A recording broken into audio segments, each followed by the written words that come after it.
Pemirsa, kasus ijazah Jokowi terhadap tersangka Egy Sujana dan Damai Harilubis resmi dihentikan. Pimpinan DPR pun buka suara terkait dengan keputusan ini. KUHP dan KUHAP baru pun dinilai bisa memberikan keadilan.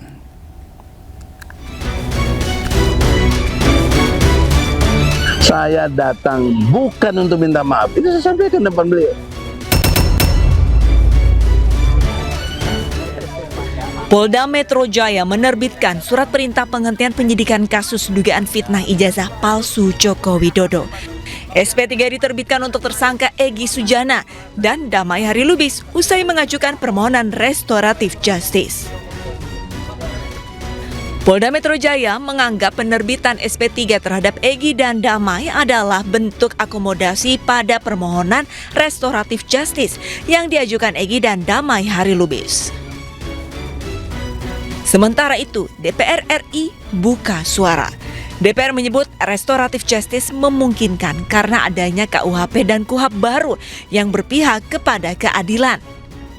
Restoratif justice untuk Egy Sujana dan SP3, bukti KUHP baru dan KUHAP baru benar-benar menghadirkan keadilan. Penerapan mekanisme keadilan restoratif atau restoratif justice dalam kasus Egy Sujana dan Damai Harilubis adalah bukti nyata bahwa KUHP baru dan KUHAP baru benar-benar menghadirkan keadilan dan kemanfaatan. Berbeda dengan praktik di masa lalu di mana RJ sulit diterapkan karena tidak diatur dalam KUHP dan KUHAP lama. Ini jalan RJ terbuka lebar karena memang diatur secara khusus, detail, jelas ya, baik dalam KUHP baru maupun KUHAP baru.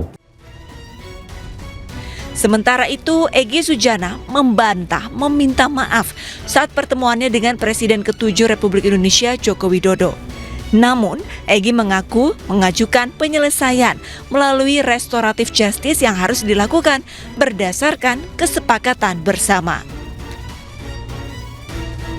Saya berharap jangan salah info. Saya kesini mungkin Bapak terima, mungkin pembisik-pembisiknya menyatakan Egy datang meminta maaf. No way, jelas ya. Saya datang bukan untuk minta maaf. Itu saya sampaikan depan beliau. Saya ingin menegakkan kebenaran. Kenapa? Karena saya tidak pantas ditersangkakan. Dalam kasus dugaan fitnah ijazah Jokowi, Polda Metro Jaya membagi tersangka dalam 2 klaster. Klaster pertama terdiri dari 5 tersangka, termasuk Egy Sujana dan Damai Harilubis. Tim Liputan iNews melaporkan. Pemirsa, hari ini DPR RI pastikan pemilihan presiden pada 2029 nanti akan tetap dipilih oleh rakyat.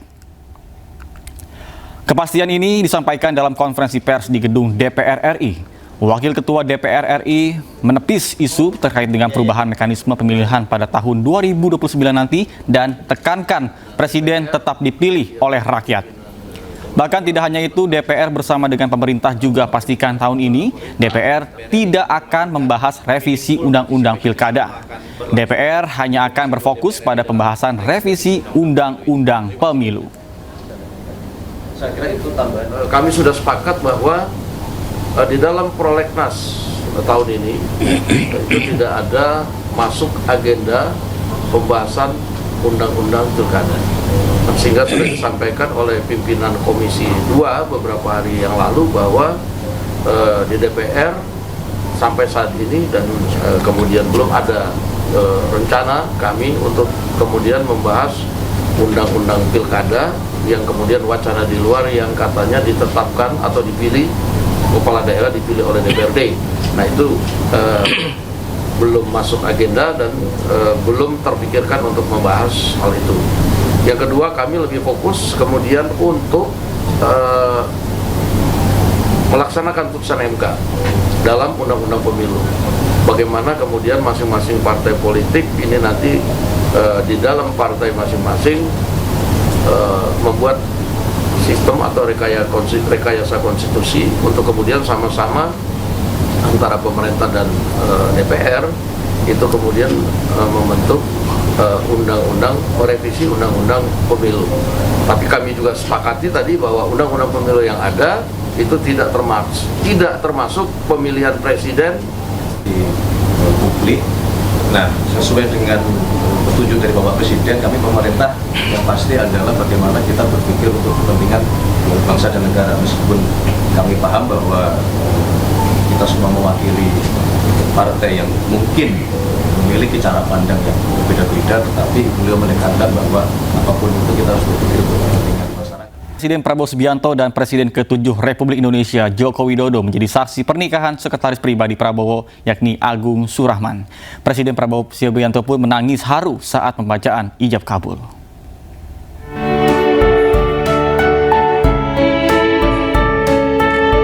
Presiden Prabowo Subianto dan Presiden ke-7 Republik Indonesia Joko Widodo datang bersamaan dalam acara pernikahan sekretaris pribadi Prabowo, Agung Surahman. Keduanya menjadi saksi pernikahan yang digelar di Gedung Sasono Utomo, Taman Mini Indonesia Indah, Minggu pagi. Saya terima nikahnya dan kawinnya Aulia Mahardiana Warsito binti Slamet Suwarsito dengan mas kawinnya yang tersebut tunai. Presiden Prabowo tak bisa menahan tangis haru saat Agung membaca ijab kabul.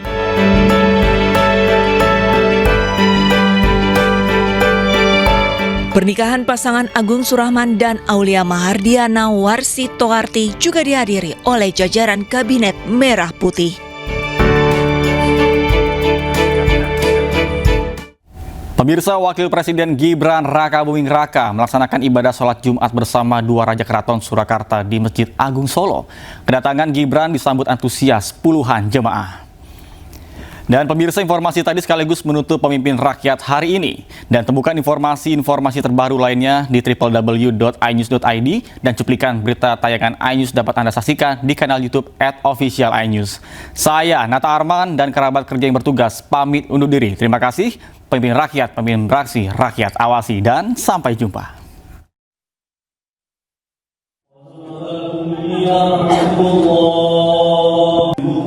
Wakil Presiden Gibran Rakabuming Raka melaksanakan ibadah sholat Jumat di Masjid Agung Kota Solo. Gibran datang bersama putra sulungnya Jan Etes.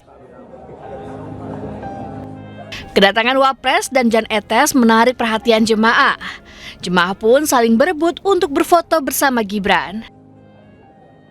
Di tempat yang sama, Gibran bertemu dengan dua Pakubuwono 14, yakni PB14 Purbaya dan PB14 Mangkubumi.